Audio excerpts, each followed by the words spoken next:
Assalamualaikum warahmatullahi wabarakatuh. Perkenalkan nama saya Rahma Sitianisa dengan NIM L0212011020 dari Program Studi Manajemen Sumber Daya Perairan dari tugas mata kuliah dasar-dasar AMDA kelas B.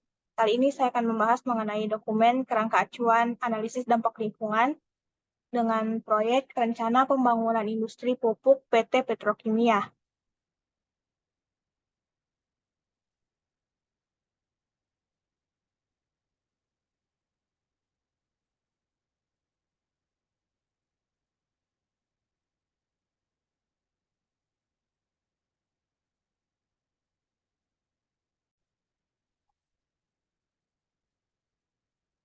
Adapun topik yang akan dibahas, yang pertama itu jenis proyek, yang kedua kegiatan aktivitas proyek, yang ketiga komponen lingkungan yang berdampak, yang keempat batas studi AMDAL, dan yang kelima tenaga ahli atau pakar.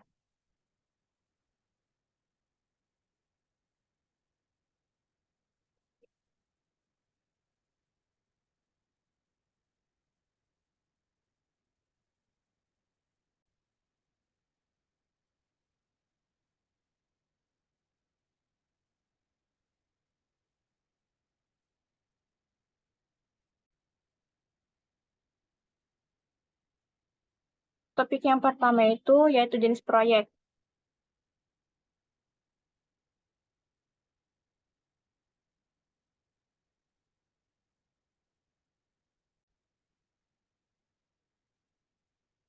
Di daerah Kecamatan Karangploso terdapat PT Petrokimia Malang yang berlokasi di Desa Ngijo.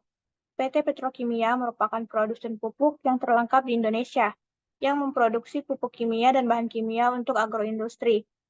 PT Petrokimia Malang terus tumbuh dan berkembang bersama masyarakat demi mendukung ketahanan pangan nasional dan kemajuan dunia pertanian. Pembangunan pabrik pupuk PT Petrokimia Malang dilaksanakan di Kabupaten Malang, yang terletak di Kecamatan Karangploso dengan luas tanah yang diperlukan seluas 30 hektar. Dari luasan tersebut, daerah industri ini terletak pada Desa Ngijo dengan luasan pabrik sebesar 20 hektar dan 10 hektar digunakan untuk wilayah terbuka hijau. Rencana kapasitas produksi pabrik pupuk tersebut adalah 200.000 ton per tahun untuk memenuhi kebutuhan dalam negeri dan sebagian untuk mendukung kebutuhan pupuk di kawasan Kabupaten Malang dan sekitarnya. Menurut Peraturan Menteri Negara Lingkungan Hidup Nomor 5 Tahun 2012 tentang jenis rencana usaha dan atau kegiatan yang wajib memiliki analisis mengenai dampak lingkungan menyebutkan bahwa semua kegiatan petrokimia yang berlokasi di wilayah hulu wajib memiliki dokumen ANDAL.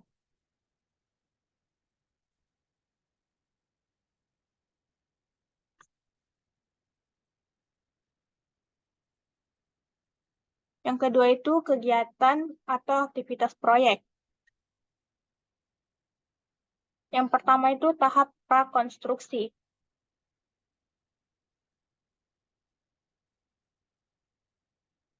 Di mana tahap prakonstruksi ini terdiri dari survei dan investigasi, sosialisasi ke masyarakat, pengadaan tanah,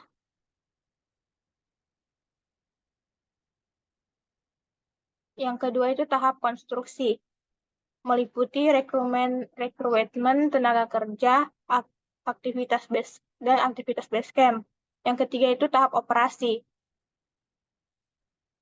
meliputi apa ini?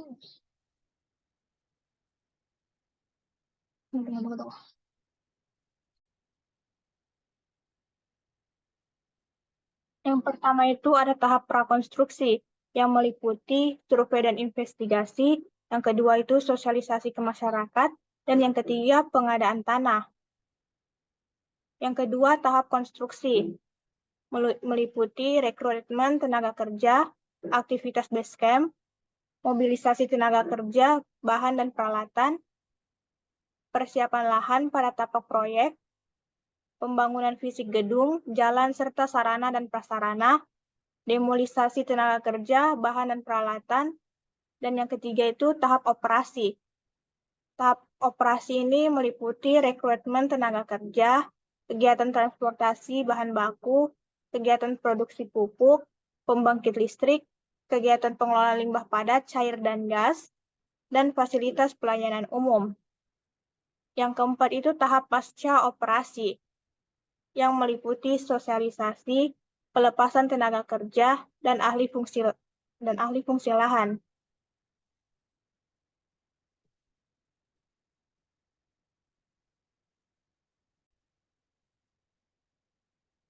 Topik yang ketiga itu yaitu komponen lingkungan yang berdampak.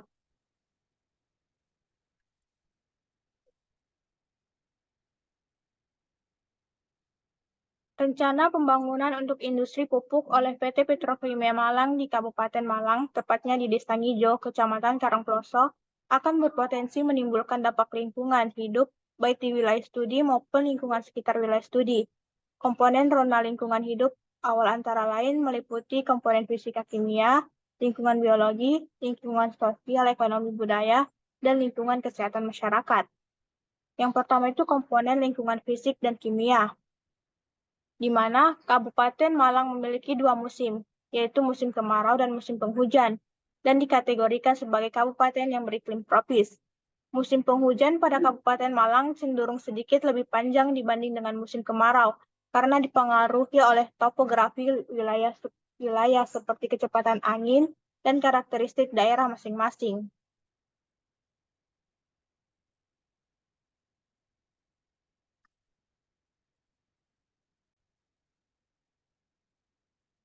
Yang kedua itu komponen lingkungan biologi, yang berdampak pada flora darat dan fauna.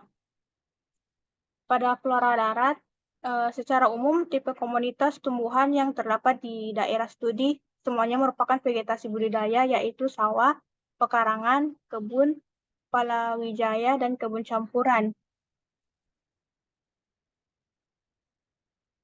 Berdasarkan hasil pengamatan dan observasi menunjukkan kondisi yang bervariatif, dengan tingkatan antara banyak, sedang, dan kecil. Sedangkan dampak pada fauna yaitu keberadaan jenis fauna pada lokasi rencana proyek pembangunan PT Petrokimia dapat digunakan sebagai indikator terhadap perubahan kondisi lingkungan yang ada. Dan berbagai jenis fauna akan memberikan tanggapan tersendiri terhadap perkembangan dan perubahan kondisi habitatnya. Yang ketiga itu komponen sosial ekonomi budaya.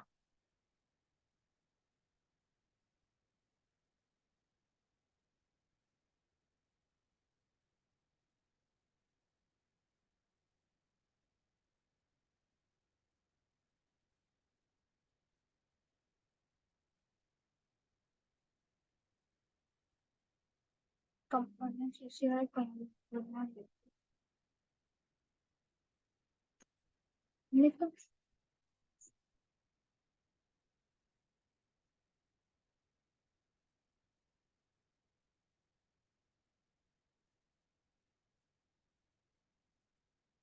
yang ketiga itu komponen sosial ekonomi budaya, di mana yang berdampak adalah jumlah dan kepadatan penduduk, serta struktur penduduk yang berdasarkan kelompok umurnya.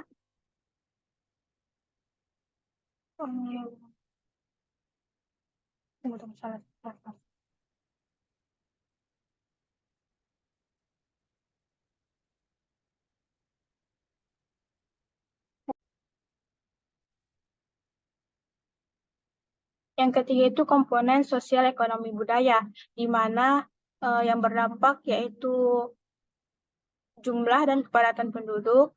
Yang kedua itu struktur penduduk berdasarkan kelompok umurnya. Dan yang ketiga mata pencarian penduduk. Komponen yang keempat yaitu komponen lingkungan kesehatan masyarakat.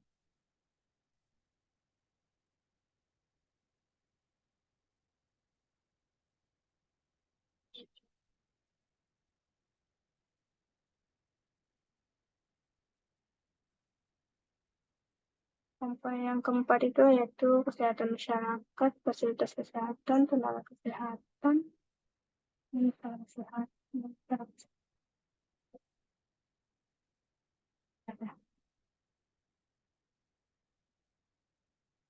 Komponen yang keempat yaitu komponen lingkungan kesehatan masyarakat yang berdampak yaitu fasilitas pada yaitu kesehatan pada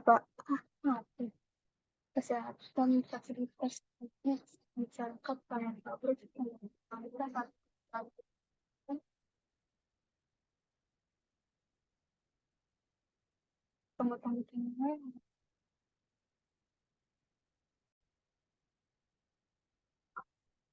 komponen yang keempat itu komponen lingkungan kesehatan masyarakat yang meliputi fasilitas kesehatan masyarakat, fasilitas kesehatan, tenaga kesehatan, dan masalah kesehatan.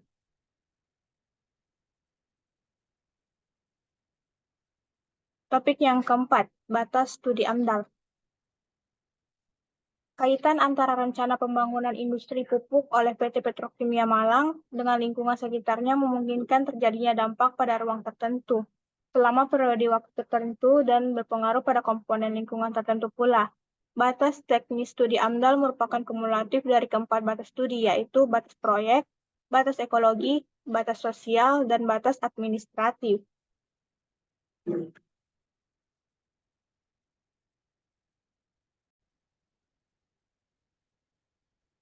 Batas proyek, yaitu batas ruang di mana seluruh komponen rencana kegiatan pembangunan industri pupuk akan dilakukan, termasuk pada kegiatan tahap prakonstruksi, tahap konstruksi, tahap operasi, dan tahap pasca operasi yang dilakukan oleh pemrakarsa kegiatan pembangunan.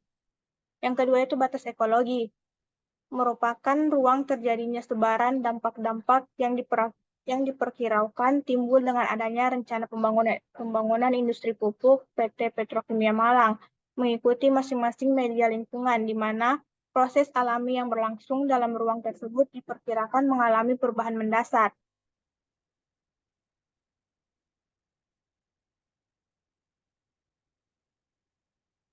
Yang ketiga itu batas sosial.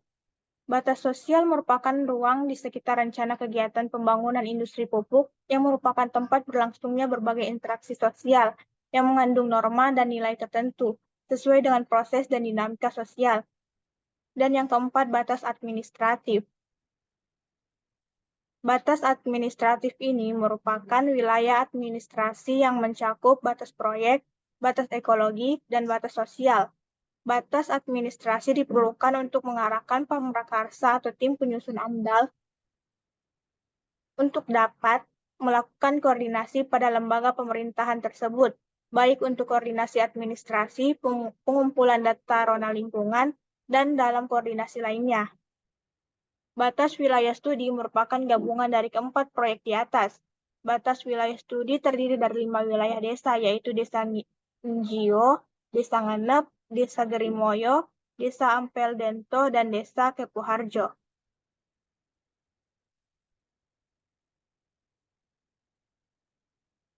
Topik yang kelima yaitu tenaga ahli atau pakar.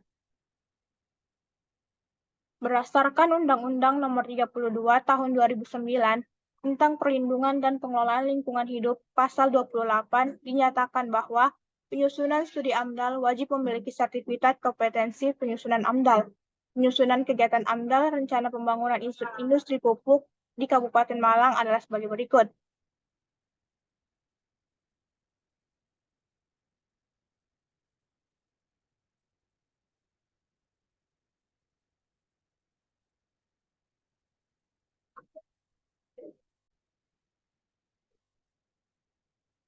Berdasarkan Undang-Undang Nomor 32 Tahun 2009 tentang Perlindungan dan Pengelolaan Lingkungan Hidup, Pasal 28, dinyatakan bahwa penyusunan studi AMDAL wajib memiliki sertifikat kompetensi penyusunan AMDAL. Penyusunan kegiatan AMDAL rencana pembangunan industri pupuk di Kabupaten Malang adalah sebagai berikut.